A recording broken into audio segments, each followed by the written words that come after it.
What's up, ladies and gents, Noah here, and welcome to yet another quick guide for Raid World War II. This is a tutorial on how to easily pick up a golden loot crate at the end of your raid. Now, it relies on you playing the train wreck mission, which hopefully most of you enjoy, and it's repeatable as many times as you want. It's the only one that I have found consistently rewards me with a golden loot crate if you follow the steps shown in the video. Now, I still have a bit of a cold I'm fighting off, so I don't want to talk for too long because my voice is still a little bit of risk, but hopefully I can walk you through this easily enough. Now, some of you may not know what a golden loot crate is. Don't worry, it's got nothing to do with microtransactions. Thank God for that.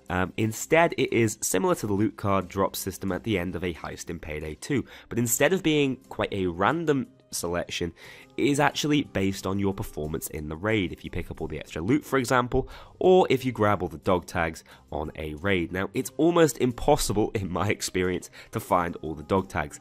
In this video, the primary thing I'm doing is showing you the main spawn locations of dog tags. There's almost always one round here, be it in the corner you found it there, or behind some of the covers to the left of me. Now, these are essential. In order to pick up the golden loot box, all you need is, I would say, 40 to 50%, and that's if you're picking up all the additional loot.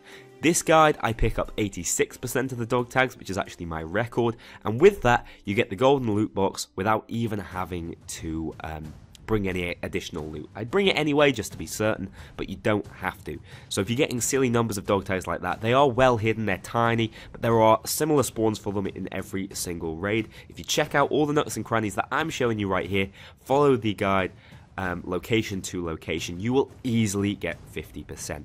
There are two primary reasons we're doing train wreck on normal for this.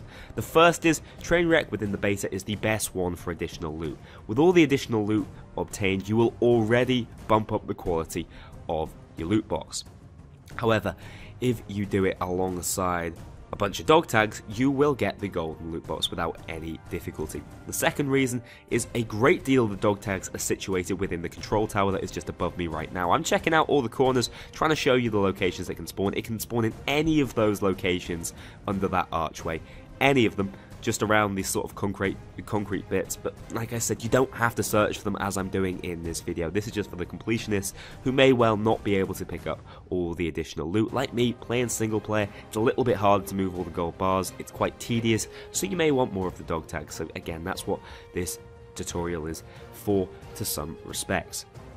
But like I was saying, the control tower has almost 50% of the dog tags in most of the train wreck normals I have ran to farm these up. I've done at least 20. I've got an awful lot of the cosmetics. I've got the new knife that is added to Payday 2, the knuckle duster knife, which is actually really cool. Of course, it's got the exact same stats to it, but it's still, you know, a cosmetic change. And you can also pick up gold bars, which is going to be much more important once the game is launched, or maybe in a future beta update, because these gold bars let you customize your camp and seem to be another form of currency for the game, potentially replacing the money system in Payday 2. But of course, you can also receive experience boosts at the end, so it is worth doing no matter what.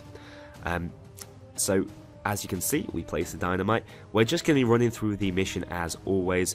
Ideally, you'll do this with friends because it will hugely speed up the gold bar moving system.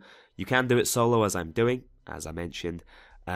This particular raid took about 17 minutes for me to complete. That is, like I said, because I was being as much of a completionist as possible. I feel like you could do it in about 5 if you're playing with a good group of friends, between 5 and 10. But again, if you're doing it solo, you're looking more between 10 and 15. But again, it's up to you how thorough you are. I'm already up to about 40% of the dog tags right now. I could leave very easily. I could just grab all that loot and leave, and I would get my gold loot box. So that's all you need to know.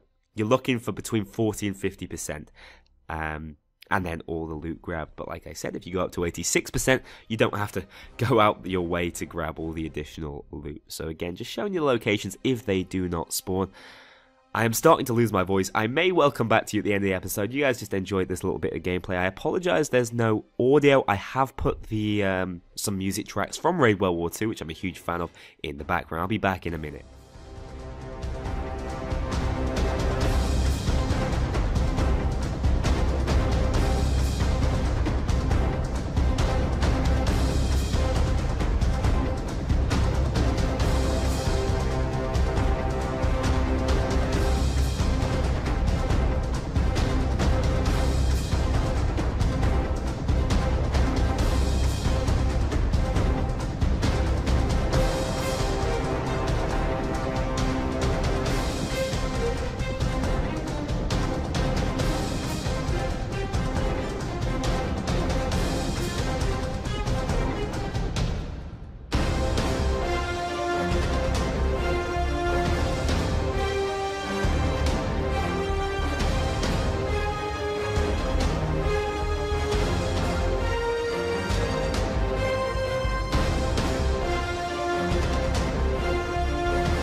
as you can see, I've cut out an awful lot of the heavy lifting. The idea is you move all the gold to the side of the bridge which the boat has spawned on.